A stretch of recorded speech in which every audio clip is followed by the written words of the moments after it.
I'm here with James Douglas from Exis Technologies, and we spoke a year ago, didn't we, James, I think? It's about time we had an update. So what's happening at Exis? 35 years now, and your relationship with National Cargo Bureau. Yeah, no, absolutely. The year flies by.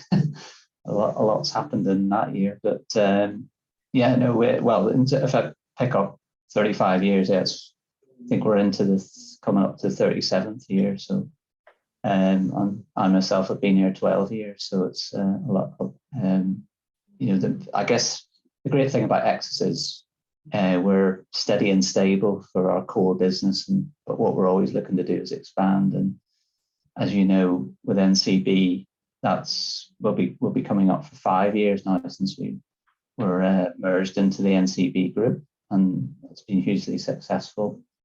Last time I spoke to you, we were making good progress with Hazcheck Detect, which is our cargo screening solution, with an emphasis on trying to make it into an industry solution with an industry library so that everybody's got common keywords. And now, a year later, we've now got four major container lines live on that service. I mean, our core system has checked validation for the IMDG Code compliance. We've had 9 of the top 10 lines, so we thought it would take some time to build a momentum on Hazcheck Detect, but I think we ourselves have been surprised that we've now managed to get 4 of the top container lines on board on the system in a pretty short period of time. So that's significant progress, I think. And, one of those lines that came on board, I think, can't remember exactly last time, but Hapag-Lloyd are now using the Hazcheck Detect service. And the reason they came on board, the principal reason they came on board, was to get that commonality of search terms and libraries in a more of an industry solution than what they were on before. So from that respect, I think they're pretty pleased where we are, but more progress to make. There's certainly more than 4 lines out there, isn't there? So. Yes, quite. So how are things with NCB? Are they feeding work to you, or are you feeding work to them, or is there a sort of synergy between what the two of you are doing?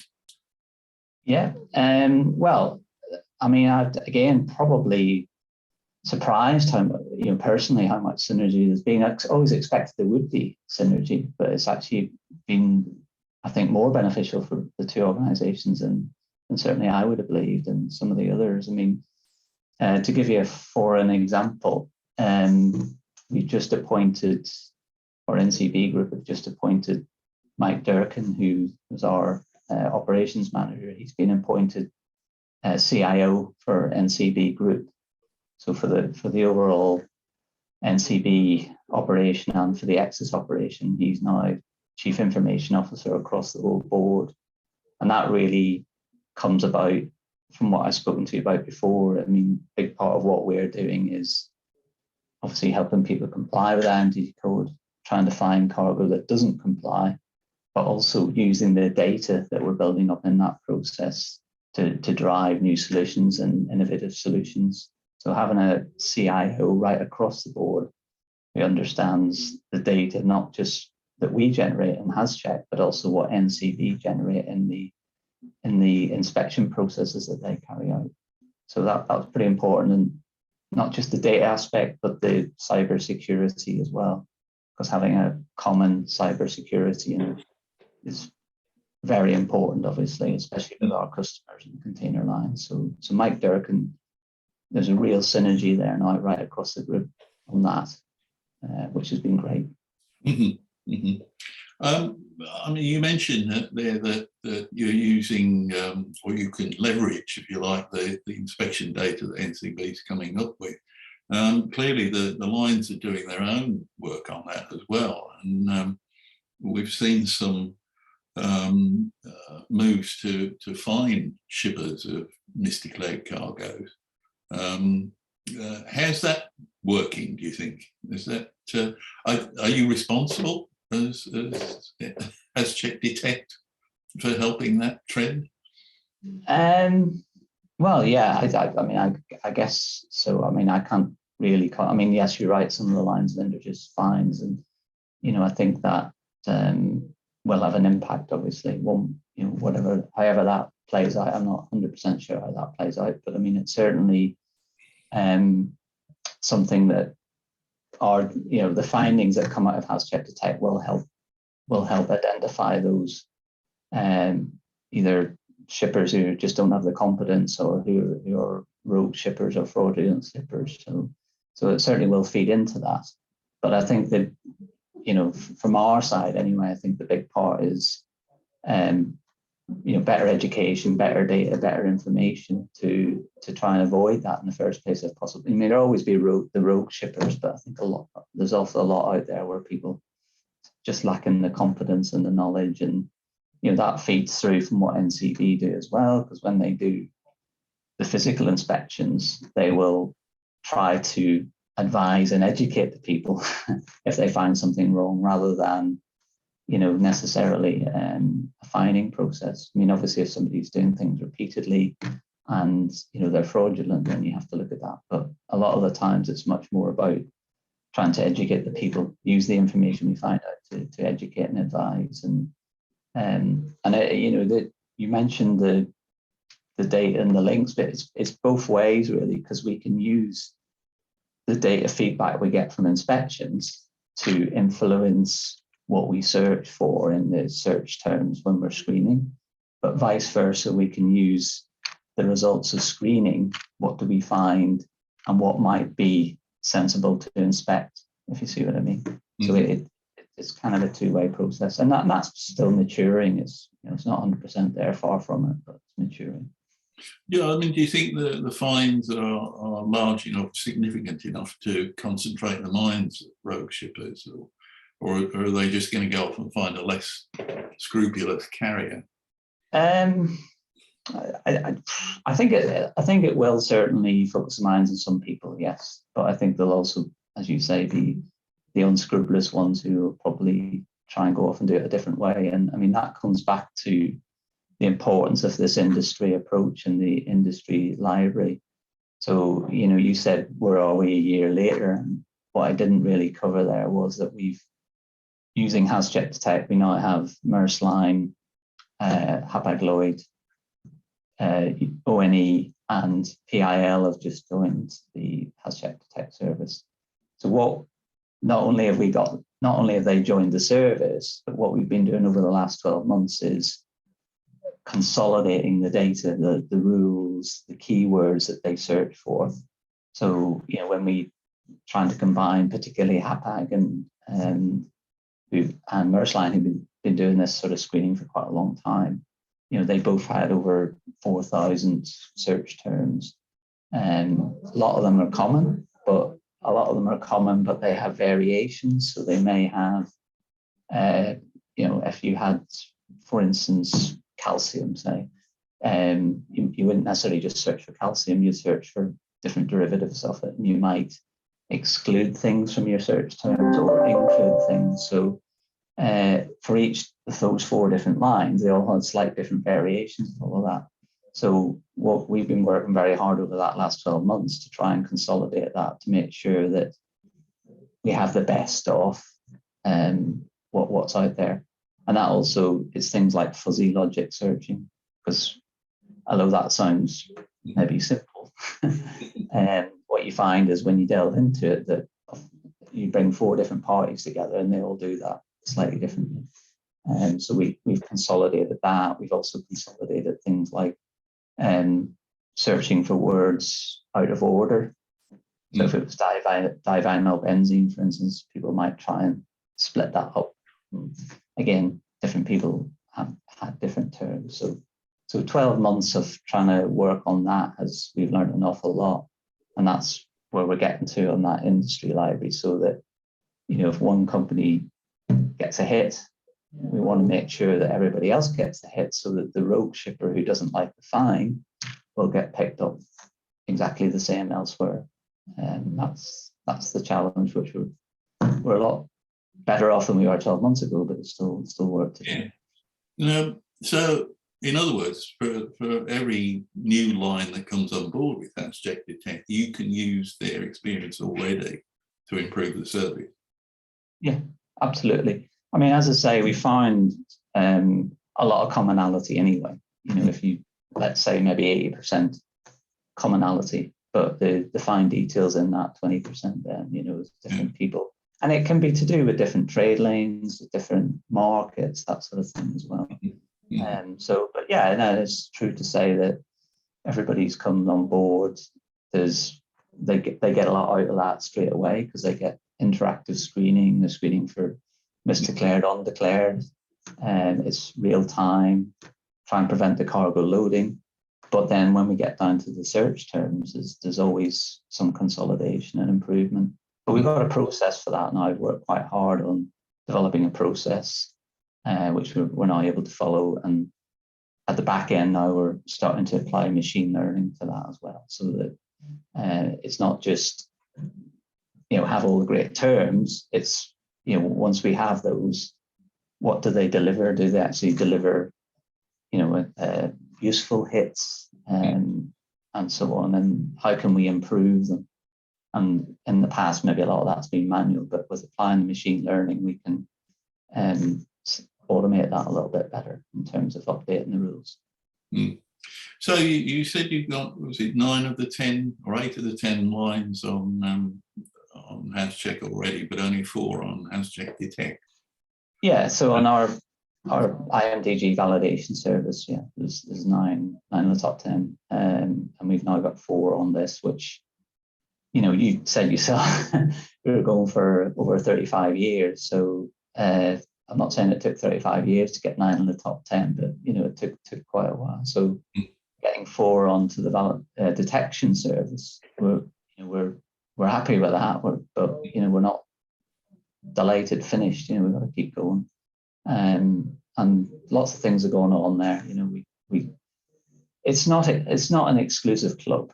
You know, if we understand, we would like everybody to use our screening service, but there's 2 parts to this. There's a screening service and there's the industry library that we've developed. And as I say, we've got the best of 4 there now. So it's not just an exclusive club. If somebody is genuinely not able to use Hazcheck Detect because they have their own screening solution, then we want to make that industry library available to them as well, because ultimately the whole thing only works, as I said before, if we can stop the same cargo. We don't want somebody getting rejected at, you know, the first line and then going off and it gets accepted on a partner line. So we you know, the industry library will be open to people who are not able to use our screening service, providing they come together and, you know, contribute. You know, like you said it before, we can learn each time from different libraries. So if people want to come on board and use the industry library, that's fine, as long as they contribute to it as well. Okay. So that, you know, and that helps when you're talking to alliances and things, you know. So obviously some of our customers will have other container lines in an alliance who aren't yet using Hazcheck Detect. So we can talk about it in that way. Okay. Well, let's talk a bit more about the incident record. You've seen more on lithium battery fires on ships these days. Yeah, definitely. I mean, if you 2 different ways of looking at that. I mean, it's from memory, I've seen over a record of over 40 container ship fires this year, and I would say of those, again from memory, round about, well, at least 30% of those seem to be related to batteries. Really? You got other things like charcoal and so on. In terms of detecting and searching, then similarly, if you know, we're screening more than, well, over 15 million screenings per month. So that's individual screenings of a booking or the cargo descriptions in a booking, or a booking gets amended, it gets screened again, or the bill of lading comes in. So, but 15 million a month screenings, if you look at that in terms of the number of hits that generates, the biggest hitters in terms of keywords and rules would be battery related, yeah, for sure. And that would be consistent across all our customers. So, they're not all, potential fires, of course, but, that in terms of misdeclared or undeclared, then, yeah, the biggest hitter does tend to be some form of battery related keyword. So the good news is that certainly within our customers, and I'm sure it's true of other container lines, they're looking out for these things, and they're doing their best to help the customers get it declared properly or educate them. But I guess not everybody's catching everything, are they? If you're getting 41 fires, so it's a problem. And I think what you would know, it's a problem in all modes, isn't it? It's a problem in the airline world as well, isn't it? So. Yeah, and we've seen a few lately on ro-ro ships as well, involving vehicles. I mean, is that an area that Exis can offer something to, do you think?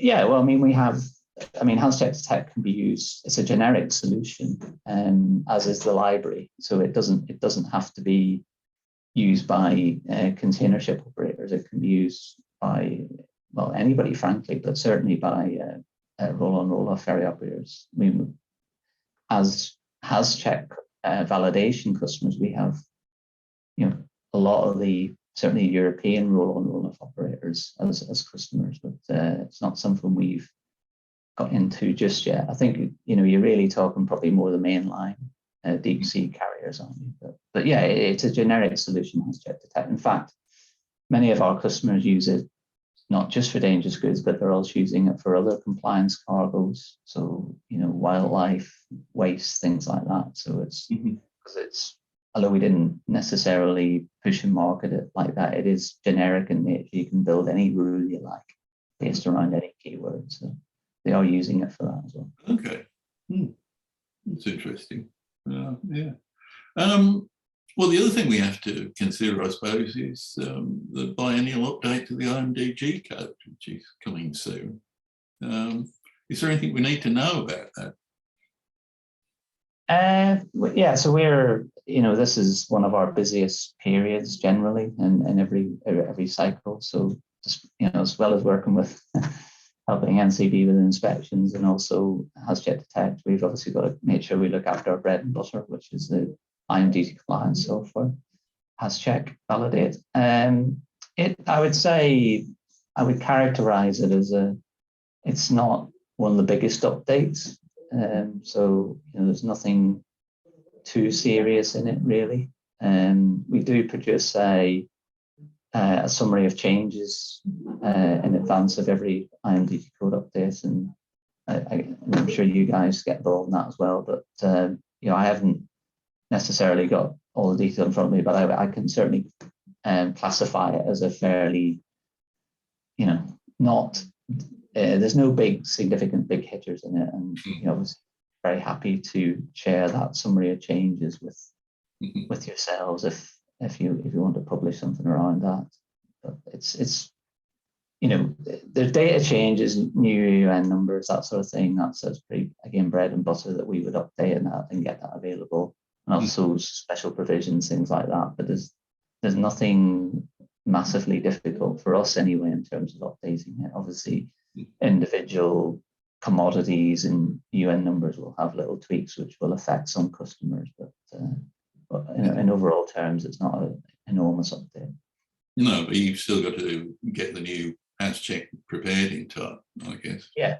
I can see that's well in hand, and we've already made some beta releases to some of our customers because, again, some of the bigger container lines, they need to be sure they can integrate that new database or new rules in the timeline that matches with their software releases. So if they're releasing a new patch of their global IT system, they need to get it in a certain date. So we've already given them some beta reverse. versions. Yeah, I mean, there's something I always wondered, because obviously IMDG Code has a sort of 1-year transition period, doesn't it? So for a year, I guess the lines have got to be running parallel systems with the old and new amendments. Yeah, I mean, it's a bit. Yeah, sorry, go on. Do they try and encourage their customers to move over sooner rather than later to the new amendments? Yeah, I think it's a bit ironic, I think, isn't it? Because I think the reason it predates me, but I think the reason for it is that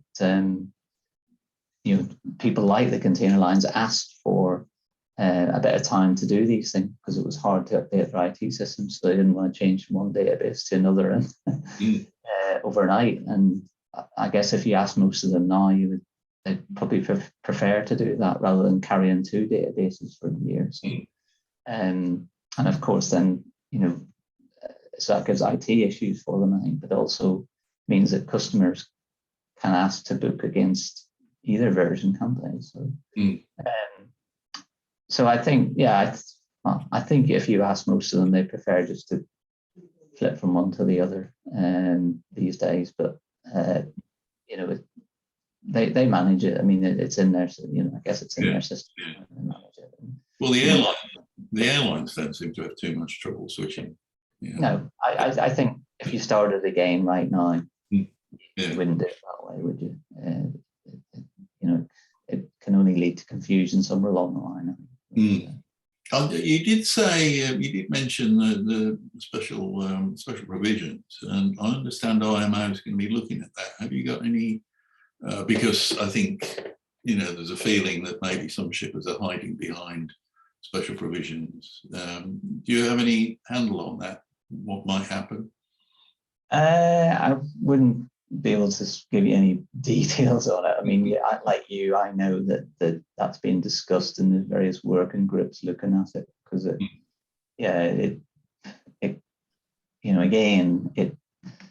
mean, the world's complex, isn't it? Different commodities and different things do require exceptions along the way, don't they? Because not every battery is the same, is it? And so on. But they are looking at it, I think, and trying to simplify it. I guess the point is to try and simplify it, because these special provisions build up over a number of years, don't they? And then they'll get amended, and then another one will get added. So it just makes it more and more complex. And so I think there is a desire to try and simplify that if possible. So that's certainly been looked at, but I couldn't really tell you where that's up to exactly. No, okay. And the other thing that Exis is really important for industry with is e-learning. I assume you'll be updating the IMDG Code learning. Yes, that's correct. Yeah, as I think as you know, we have a number of different courses matching the different function-specific requirements in the IMDG Code training. But what we focus on initially, when the new amendment comes along, is getting our refresher course out. So, and that again, that's well in the works and pretty much ready to come out soon. So we'll be able to issue that out to all our customers so they can run a refresher, and the refresher really covers what's new in the new amendment and a little bit of a refresh on some generic stuff. So that's well in the works, and our DG awareness course will also, it'll be ready in the same time frame that gets updated if there's any changes, and then we'll go through each of the function specific. But yeah, they're all well in hand and will be updated in advance of 41.22 coming along. We've actually done a bit of sorry, my laptop seems to be beeping there. We've done an awful lot of work in the background there in terms of upgrading the technology behind our e-learning courses, basically to make them much easier to update, because it was quite a clunky process to update those. And so we've moved to some new learning management tools as well.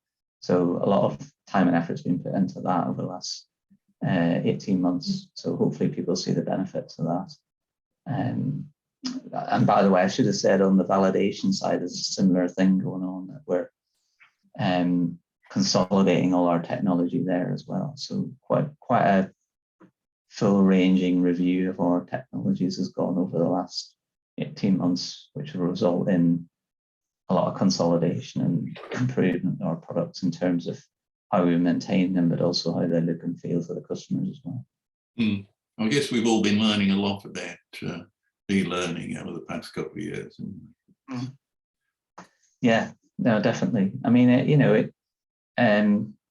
we have a large user base for that e-learning. I mean, again, a lot of it is our container line customers would again be the biggest users, because they have an obligation to train anyone on the shore side. So if you think about a global container line, I mean that's a heck of a lot of people. So it's important to them, and they're able to integrate it into their own learning management systems. But there's more things we could do, and I think hopefully now we're in this new technology platform for our e-learning, we'll be able to do some other stuff around maybe languages, which we haven't really done too much on that in terms of IMDG code anyway. And also a bit more maybe on the CTU code, where we have some training around the CTU code as well, but maybe making it a bit more modular and focused on, for instance, a packers module for packing containers, which again, that dovetails into what NCB do, because if they do an inspection and find a deficiency in the way people have packed a particular commodity or container, then they can make a reference to CTU code and say, look, you should really look at this part of the CTU code. Oh, and by the way, we have an e-learning course that might help you. So that's sort of the idea around there as well. Yeah. Well, there's a lot on. I can see why you're so busy at the moment. Have you got a lot of your agenda, or is that it, or is there more? No, I'd say, I mean, I mentioned it earlier, the data and the analytics of data, but that's just now inherent in everything we do, and that's again why we re-engineered everything a little bit, so that we're collecting that data in a more consistent manner. And then once you have that data and you're building it up over a period of time, you can apply these machine learning or artificial intelligence, if you want to go that far, to it to basically improve the whole scenario. Better search rules, better evidence for inspections, but also better validation for cargo as well, finding out how we can improve things and automating that. So that's the hidden in behind it all, is that data-driven approach, which is, we tried to do it probably a couple of years ago, but basically we didn't have enough data, because you need quite big volumes of data to do that. And now with the screening process, as well as the validation and the inspections, that database is building. Good. Well, I look forward to talking again in another year's time and see how much progress you have made by then. Yeah, well, I'd be delighted to do that, and always happy to talk to you, Peter. Good to see you. You too, James. Thank you very much. Thank you. Bye now. Bye.